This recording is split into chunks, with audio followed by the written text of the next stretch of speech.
Welcome to the Culture and Leadership Connections podcast. If your job involves working with or influencing people's behavior, this podcast offers invaluable insights into what makes people tick.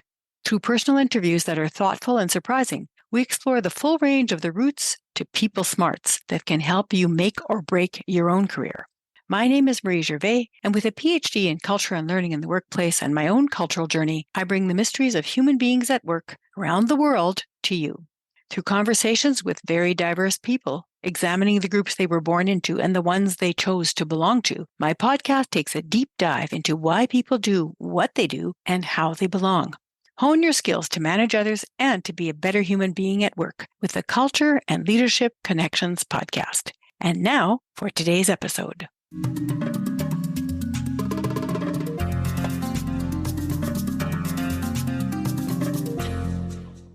Hello, Culture and Leadership Connections podcast listeners. Today, I am very excited to present to you Mark Mears, who is the founder and chief growth officer of Leaf Growth Ventures. He is a former C-level executive and now a best-selling author, speaker, and consultant. He focuses on building stakeholder value by driving innovation and profitable growth among world-class, high-profile brands. And let me give you the list. PepsiCo, Pizza Hut, McDonald's, Frito-Lay, JCPenney, NBC Universal, and the Cheesecake Factory, among others. So you can see why I'm so excited to speak with Mark today.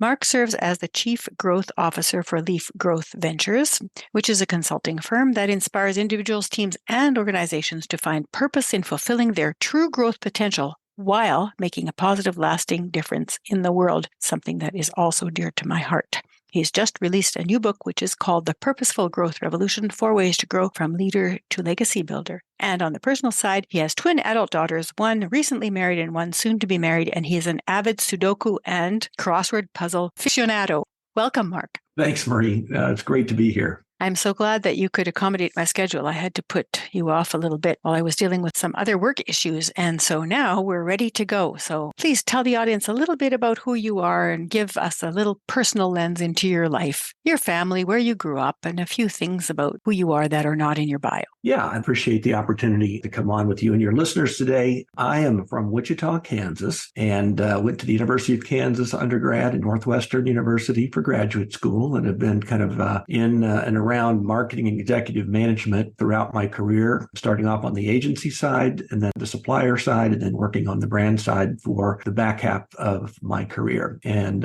really enjoy growth. As you mentioned, there are some things that I enjoy doing, Sudoku and crosswords. They relax me, but they also get me to stimulate my mind. And I love solving problems. And I think that's really where that love for those types of puzzles come in. Is I like taking something and maybe at first it doesn't fit, kind of like a puzzle piece, and then you twist it around and find out where the grooves actually do fit. And I really look at that as a lot like problem solving in business. The answers are always there, but you have to be curious. And there was a great quote from Alec Baldwin in a movie called Glengarry Glen Ross. He's admonishing his sales team to do better at closing sales. And he says, the ABCs of sales are always be closing. Well, I twist that a little bit, as I like to do. And I think the ABCs should really be about always be curious. I strive to be curious, ask the question behind the question and the one behind that, and ultimately get at a solution. So I'm now in Kansas City, home of the world champion Kansas City Chiefs, I will throw in there, and soon to be the new home of Taylor Swift for all you Swifties out there. Good to know. That, I guess, is my new claim to fame, but really happy to be with you and your listeners. Thank you.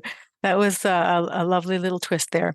So can you share a couple of incidents from your childhood that you believe were formative? They might be positive or they might be traumatic, but they could be something in between.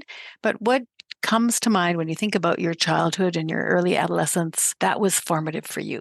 Yeah, I grew up as an athlete and I loved all sports, but I was a pretty avid competitive swimmer growing up. And I think back to mentors that I've had who have made an impact on my life, who have influenced me in ways that they either knew about or maybe they didn't know about. And one was my swim coach, Bruce Swart. And while driving for excellence through hard workouts and coaching was certainly one of his skill sets, it was the human part and getting to know me and how I tick. And I didn't find that a lot in coaches and other sports. And so I went on to my first job in high school, and with kind of water in my veins, I became a lifeguard and a swim coach, as well as taught lessons. And then I rose up the ranks to become the head guard, which means I managed the whole pool. And so really what was influential to me were the practicing that I had done as a swimmer, the discipline, the attention to detail, the going the extra mile. And so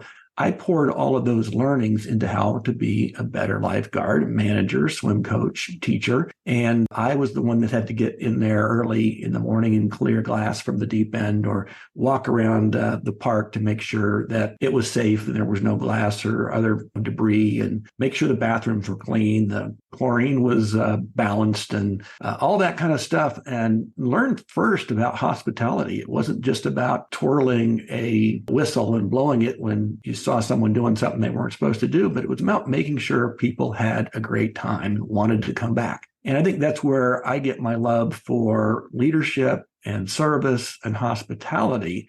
But that thread was woven pretty early in my life. I just didn't know it then.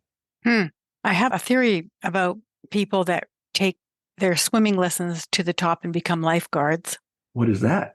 They make excellent leaders, and they continue to be of service to the community in ways that impact others. I've just seen it over and over again. There's something about going through the discipline of it, but then also teaching others, and then having to manage the pieces of what it takes to manage a pool and all the pieces around it that teach you skills that you wouldn't get anywhere else, I don't think. No, I think so. And while it sounds kind of like a simplistic example, it's really not. And for, a 16, 17, 18-year-old kid, you're dealing with people's lives. Right? You are. And it's life and death for sure. It's serious. Yeah. It is. So it's not just about getting a tan and checking out the bathing suits or whatever. There was some of that. But it was really about taking care of people. And I think that is why I've gravitated towards the service and retail and hospitality industries and entertainment industries throughout my career, because I feel better when I'm serving. Mm-hmm. And it feels good for me to leave someone with a smile on their face. Everybody feels better when they're serving. They just haven't all discovered it yet. Agreed. And like I said, it didn't happen to me early on. I look back and now remember that. I didn't know exactly what I was feeling because I was so new to this world of work at that age, and doing what I was told and following the lead from those who were older than me, who I admired when I grew up. So I learned about this idea of mentorship by watching others and emulating the good things about what they did and throwing away maybe the bad things they did, and kind of learning my own leadership style. And I'm still a work in progress. I learn every single day, but I have been blessed to have some of the really finest mentors that exist. And I'm very, very grateful for the time they gave me. And so now I too try to pay it backwards and try to bring other people up and mentor them to help them achieve their full growth potential. Yeah, I really like that expression, pay it backwards. Yeah, most people think, oh, isn't it pay it forward? Well, it could be, except for Marie, what I do, and I'm a big, not only am I a growth junkie, I love growth in all of its forms, but I'm a big Starbucks junkie. And so when I go to Starbucks and I go through the drive-through, I will pay for the car behind me. And I'll say a silent prayer for them. I don't know them. They don't know me. I have no idea what they're going through that day. But I got to believe that in that moment, they feel special. They feel valued, that someone thought enough of them without asking to pay for their drink or whatever they bought. And through the law of reciprocity, which states that when someone does something nice to you, you feel oddly compelled to do something nice for somebody else, and oftentimes in greater measure. So I'm told that intentional act of kindness has a ripple effect, as then cars feel led to pay for the car behind them, and so on and so forth. So for me, I can't physically pay for the car in front of me, so I can only pay it backward. And in doing so, leave someone with a smile on their face, maybe feeling a little bit better about themselves that day. Great metaphor. And also, it sticks in the mind to think about, paying it backwards, and also to be not random in your acts of kindness, but to be deliberate. we're recording this right before Thanksgiving and the holiday season.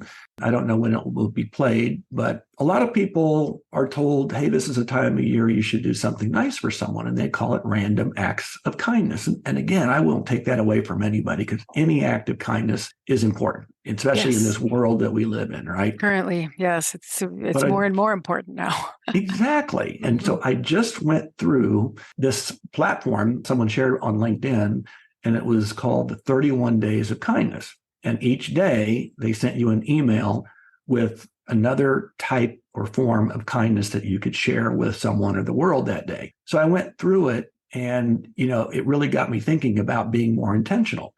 And we know with habits, when we do things random, they don't stick. But if we do things intentionally and over and over and over, it forms kind of like wet cement. It hardens and it becomes a habit. In this case, a positive habit. So I believe in being more intentional versus just random in anything we do. If it's positive and you want to be better at learning a new skill set, don't just randomly pick up a book and read about it. Intensely study it, be curious, and really peel back the layers until you can master it. And that is the way that we all can grow and get better. Didn't Socrates say that habit forms character? Yes, there is a whole litany of things that says start with this, that go to this, that go to this, but it all adds up as character, right? Character, yeah. And at the end of the day, that's all we have.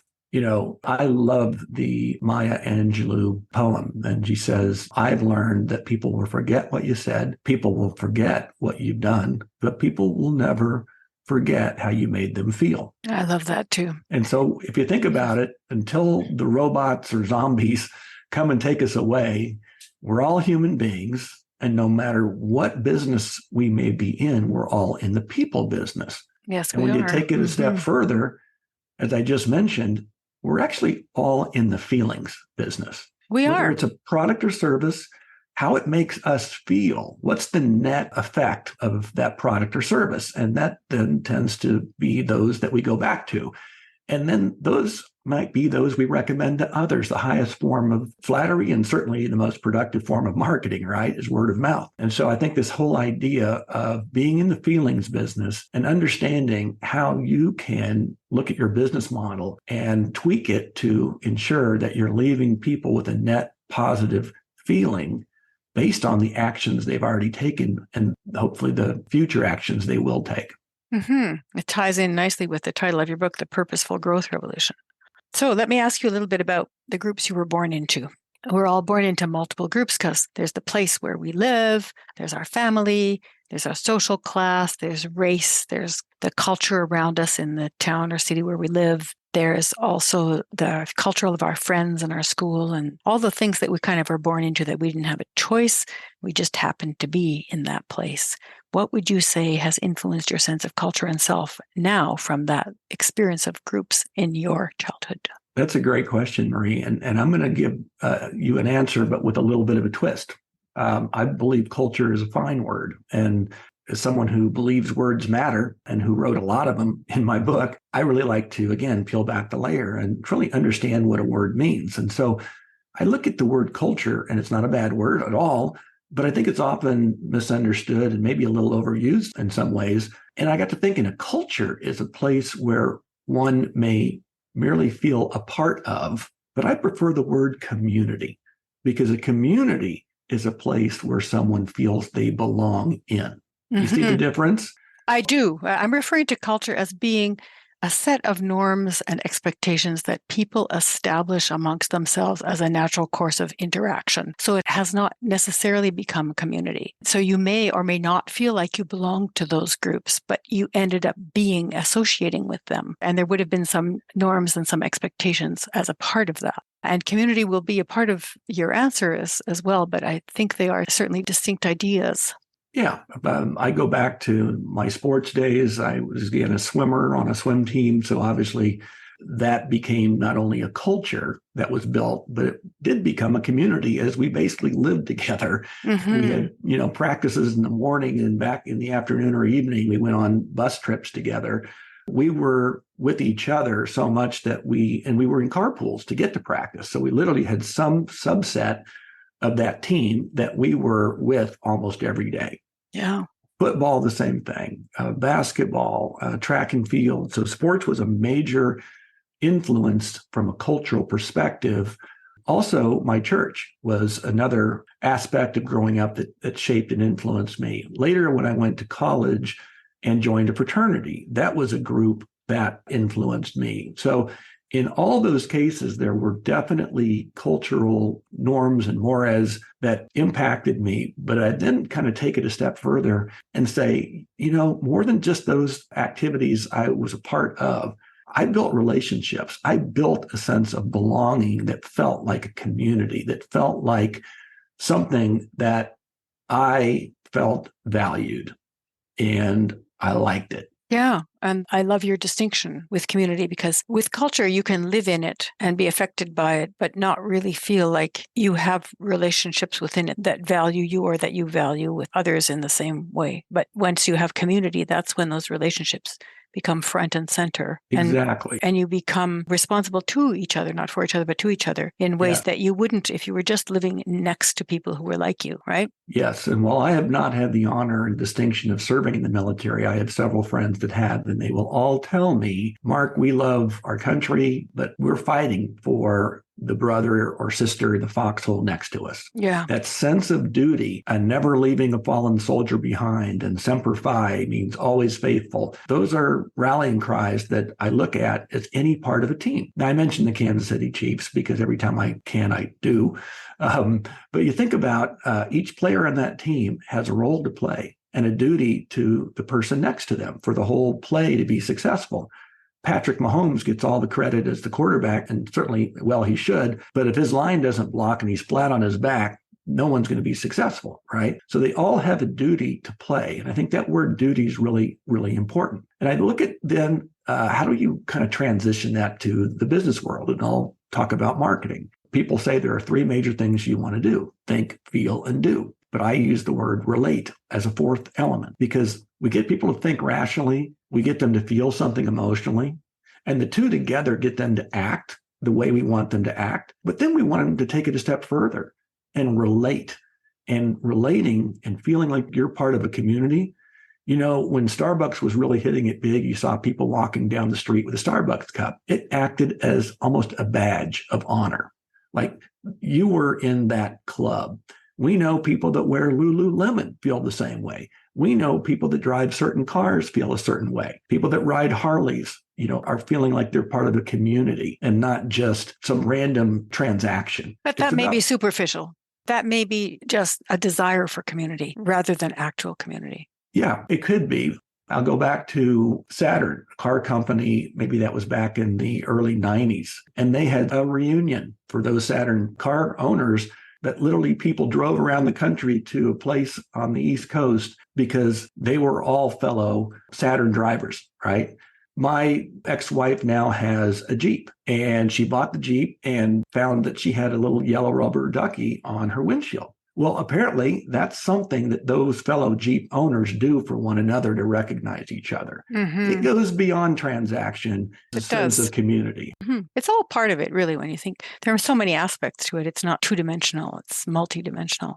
Let me ask you about groups you chose to belong to. As you became an adult, you chose to belong to professional groups, and you might have chosen other types of groups to belong to. And what did you learn from those groups? What has formed you? You certainly had a strong teamwork and, collaborative from your past associations with groups, but what about the ones that you chose to belong to? What stands out for you? Yeah, I have been in so many different organizations, and every time I chose to participate in one, oftentimes being asked to participate, many times being asked to lead, was because I always wanted to make things better than when I found it. So one of the organizations, somewhat early in my career, I went from kind of marketing and advertising to a promotion opportunity when I was with Pizza Hut.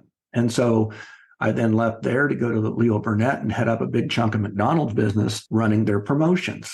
And then I got asked to join the Promotion Marketing Association.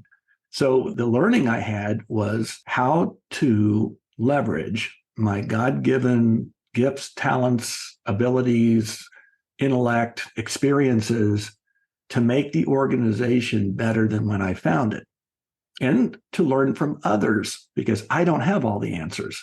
So how do I sharpen my own spear to be more effective when I go back to, like, say, my day job? And for me, it all comes down, again, being curious, learning, and growing. And that also is a great foundation for my leaf growth model that I developed in detail as part of the book. Yeah. What is the leaf growth model? Well, it stems from an epiphany that I had, and I won't go through the long, glory and gory details, but we were living in Southern California at the time, and I was told about the rule of threes. And so I was the president of about a $500 million casual dining chain that was owned by a parent company. And I was brought over as the chief marketing officer of the Cheesecake Factory to get the brand turned around. It was done double-digit negatives in sales. It was getting a little long in the tooth. They wanted to refresh the brand positioning and put a new concept in the ground that capital could be poured into to make it a growth engine for the enterprise. I thought that sounded like a great opportunity for growth. And within 2 years, we did all those things, but instead of giving us the capital that we felt like we deserved and earned, they decided to move in a different direction and sell the company. So the new company comes in, and after months of courtship, basically says, we'll take it from here. So I'm out the door the next day. And so this was in late February, about 10 years ago. And that's about the time spring starts to make itself known in Southern California, certainly not where you are in Canada, not where I am in Kansas City. And so after a fitful night of sleep, after thinking, well, that just happened, I take the dog outside, and Marie, as the sun was coming up over the wall in our backyard, it's shown on this fig tree we had in the backyard. It was barren from the 6 or 7 weeks of winter we did get. And there on the end of one branch was this tiny little green sprig of a leaf just starting to emerge. So I go back to that rule of threes, and I'm thinking to myself, well, wait a minute, how could I go wrong with leadership, engagement, and accountability as being the three priorities? They became my mantra. And in every opportunity, whether it was email or back then we had group voicemails and recognition and reward, it was all about leadership, engagement, and accountability. There's an F coming. Doing all those things to turn that brand around and then be summarily shown the door and we'll take it from here. It's not personal, it's just business, left me unfulfilled. I then took a look at that fig tree and I took the dog inside and I went to my computer and I started thinking, a leaf is a symbol of growth and rebirth. And in fact, we all learned in high school or maybe even earlier that leaf is a source of all growth in a plant or a tree through the magic of photosynthesis. And so I got to writing this down. And in my mind, I came up with this 4-circle Venn diagram and thought, what's missing is fulfillment, but we still need strong leadership. We still need engaged people with their heart, head, hands, and habits. We need accountability at all levels, but what we also need is to create an environment for fulfillment. So I looked at leadership as representing the seed of an organization and the root system. You have to have a strong root system for any plant or tree to grow, right? It's much like in an organization, but the end goal of leadership should be alignment. Then I started looking at the trunk, the branches, and the system of nourishment, which in Spanish translated English is called savia, which means lifeblood. Well, what's the lifeblood of any organization? It's people. And so I thought, how do we engage people's heart, head, hands, and habits in a way that leads to empowerment? And then that leads to the accountability or the leaf or fruit of a given tree, right? What was it meant to be? That tree in my backyard was a fig tree, and it only knows how to be a fig tree. Its purpose, its accountability is to grow fig leaves to help that fig tree grow strong and tall and bear fig fruit. And then you look at fulfillment, which represents the ecosystem, the soil, the sun, the rain, the photosynthesis that occurs to allow that tree or plant to grow into its full potential. And the result of that is its environment. So if you think about the root of this whole growth idea comes from leadership, engagement, accountability, and fulfillment. And Marie, I'll say those who bear the most fruit have the opportunity to scatter the most seeds. And that's where new growth comes in. Yeah. And a lot of times, just before a tree dies, it scatters the most seeds. So we need those failures to move towards victory in a way that we had not imagined before. That's true. And so what I call the higher power of fours trumps the rule of threes. When you think about it, there are 4 seasons, not 3. There are 4 directions, not 3. There are 4 chambers to the human heart, not 3. There are 4 elements to an atom, not 3. And I could go on and on with this foreplay, but you get the idea, right? And so it's a symbol of balance, symmetry, that I think is a model for growth. And it's been tested with environmental biologists who I met with at the University of Kansas. It's been met with botanists and deemed to be a valid metaphor for how growth works all around us. So sometimes we say, we can't see the forest through the trees. Well, in this case, I'm trying to be able to show people the whole forest, but looking at it from one leaf's perspective. Yeah, it's lovely. It's the micro-macro perspective, which is so good. Right. Let me ask you about your personality, temperament being what you're born with, personality being the obstacles you had to overcome or that you didn't overcome that helped to form who you are now and where you're at this point. So what's your temperament that you were born with and what have you added on personality-wise? Yeah, great question. And one that's very introspective. And I've had some time to think a lot about over the last few years since I was dedicated now to finish the book and move into a second act of speaking, consulting, and I'm putting together this e-learning curriculum. But I think the defining characteristics that I've had since childhood have been passion. And you probably can hear that in my voice, competitiveness, the opportunity I've been given to learn how to be a better leader. And then I look at this idea of curiosity and never say die, resilience and overcoming obstacles.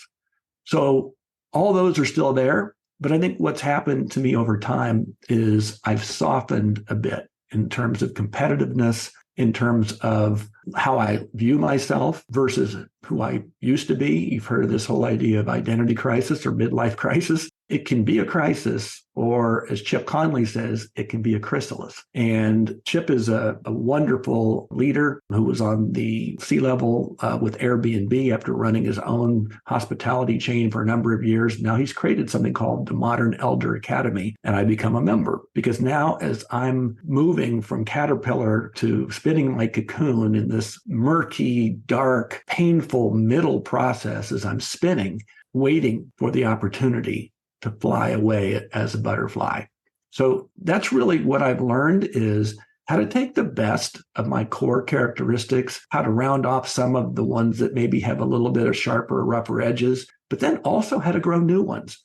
So now that I'm moving into this role as an author, a speaker, a consultant, and an e-learning leader, I'm having to learn new skill sets that I've never had to do before. I'm having to lean on people in a way that I'd never had to do before because this is important. What I'm doing is important. I felt like that epiphany was given to me several years ago. It manifested itself now in a book and in all these different ways that I literally pray every day will help others fulfill their true growth potential and pay it backwards so that they'll want to inspire others. I came up with a purpose statement, Marie, and I basically said, to boil down the essence of what I want to stand for is I don't want to just make money and retire.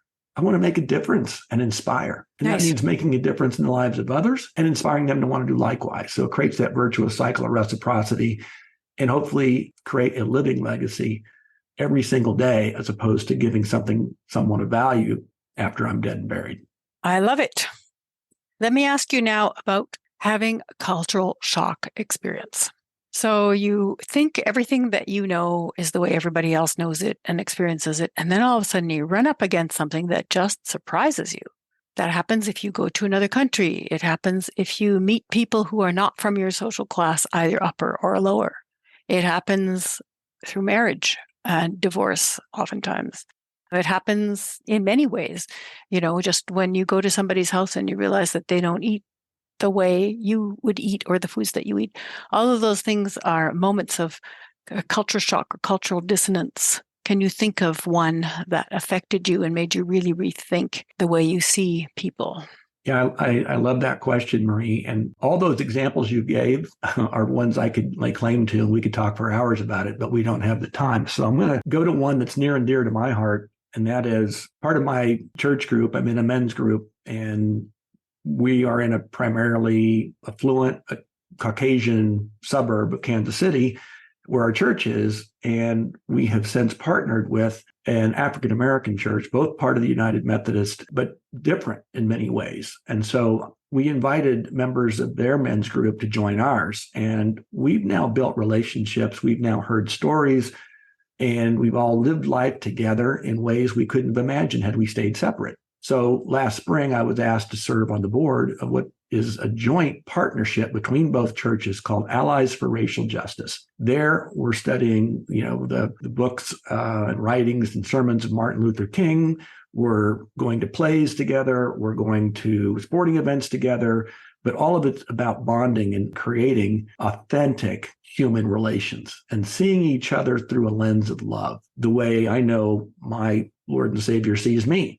And so that's a cultural shock from just going about your day and you see something on the news, you say, oh, man, that's terrible. And then you move on versus really getting into it. It's more of a deliberate relationship building endeavor. I'm going to give you an example from my life when I had a friend from Ghana, and she was a single parent with a daughter, and the daughter was in the choir that I directed. And the daughter became quite close to us and spent every second weekend with us. And we didn't realize that our relationship with the mother was not as strong because the daughter was getting closer to us and the mother was not, until there was a big blow up between the mother and the daughter. And the mother asked if I would help solve it. And what I did was apply a completely inappropriate cultural model, which is to bring the mother and daughter together and have them each to listen to each other. Completely wrong for Ghanaian culture, but I did not know it at the time. It was the end of the relationship. I never got it back again. And it was a wake-up call that just because you think something's going to work doesn't mean you should go and do it.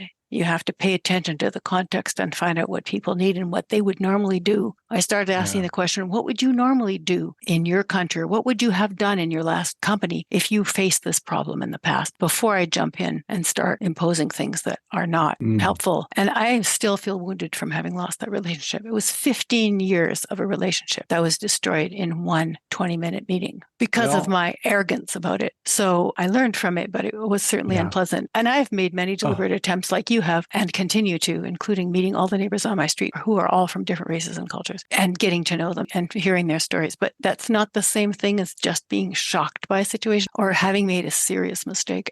So do you have an incident that comes to mind? If not, that's okay. I'm just asking if Probably in my last leadership position, someone actually called me a narcissist. I'm like, what? Where's this coming from? I'm all about the team. And every time someone does something great, I'm the first to champion them and highlight them. And even if something happens to be my idea, I give credit to somebody else who was in on it because I don't need that.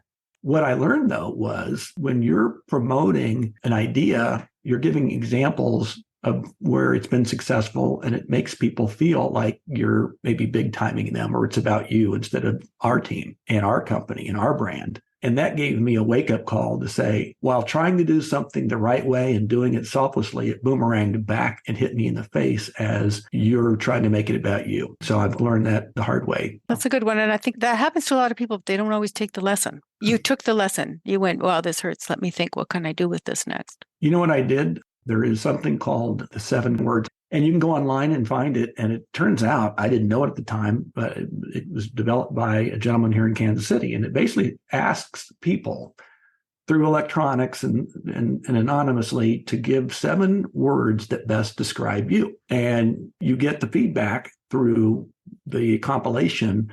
And you don't know where they're coming from, but you see 7 words. And then you see all the words, and then they highlight the ones used most often. And I thought, what a great tool. So I had my executive team, I had my agency partners, I had people that worked with me. I never say anybody works for me, but they work with me. So I had all levels of the organization, anybody who had deep interactions with me because I really wanted to learn. And I got back some wonderful answers that made me feel really good. And I got a few back that were not so good. And that was one of them when I was called a narcissist. And it's like anything. You remember the bad things more than you remember the good things. And even if it was 90% positive, that 10% is what keeps you up at night. But you know what? That 10%, if you can learn from it, and if there's a grain of truth in it, then it's going to help make you even better. And, the old adage is feedback is a gift, right? That is until it's given to you.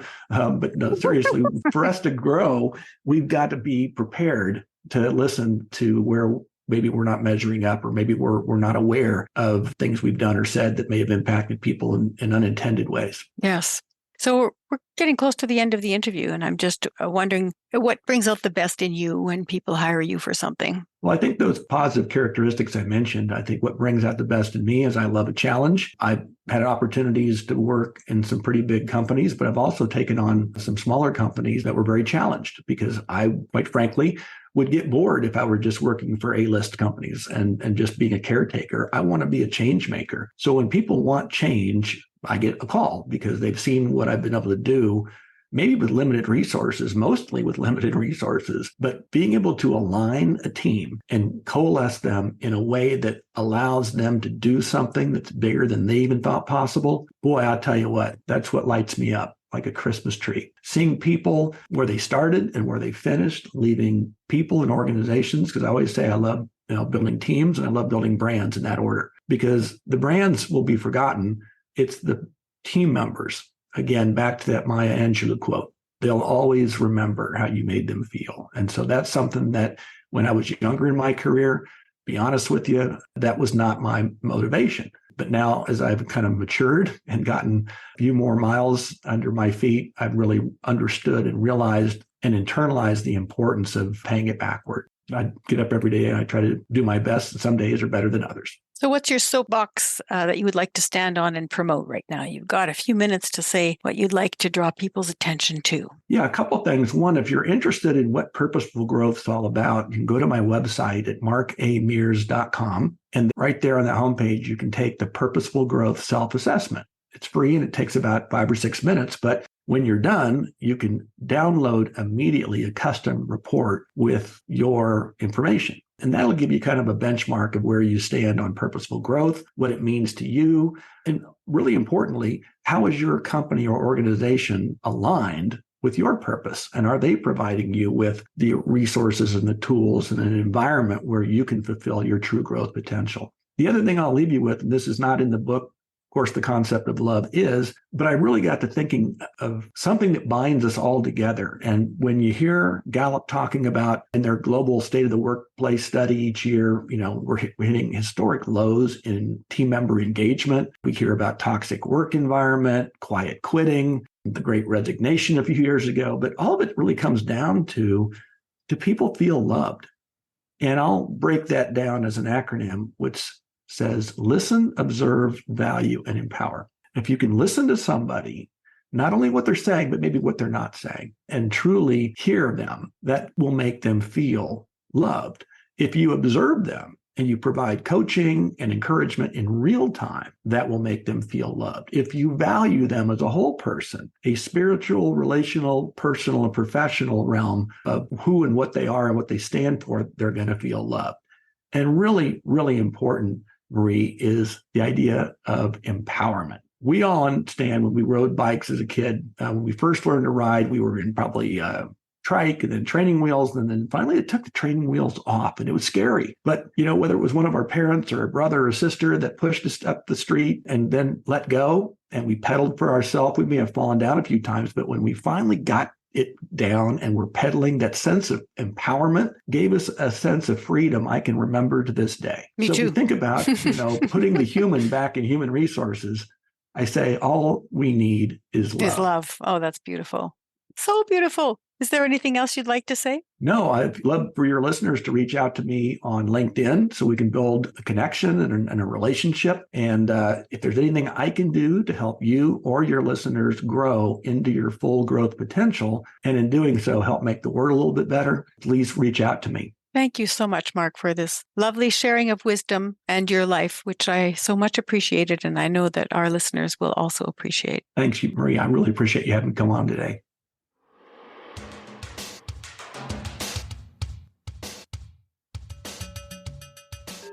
Mark Mears experienced a life of success and financial security until he was laid off from a C-suite position after the merger he helped create was finalized. This unexpected event led to a period of intense self-reflection and the desire to create a legacy document that would summarize his professional learnings and help others on their management career journeys. His result is a book built on a natural model, The Tree and the Life of a Tree, and specifically, the changes in a leaf. I enjoyed Mark's recounting of his life's journey and have been reading his book, which show how working for food companies most involved in marketing unhealthy food provided him with the rejuvenating opportunity to rebuild organizational health through his own personal and managerial learning. Here are some of my takeaways from Mark's interview. Number 1, don't get comfortable with any position because life happens. Number 2, behind every crisis lies an opportunity. The bigger the crisis, the bigger the opportunity. And number 3, corporate success may be an illusion. Stick to your values to stay true to your inner compass. I hope you enjoyed this episode of the Culture and Leadership Connections podcast and that you will share it with a friend. Do send us a review, and may Culture and Leadership Connections continue to guide and inspire your day. Newsflash. Listeners can now interact with Culture and Leadership Connections podcast by leaving a voice or text message on Fan List. It is a fun and quick way to let me know what you liked, ask a question, or leave a suggestion. I will feature some of the voice messages on upcoming episodes. You might be surprised to hear your own voice, but only if you leave a message, of course. So to leave your personal message or your question, go to shiftworkplace.com/podcast and click on the fan list link to leave it. I can hardly wait to hear what you have to say.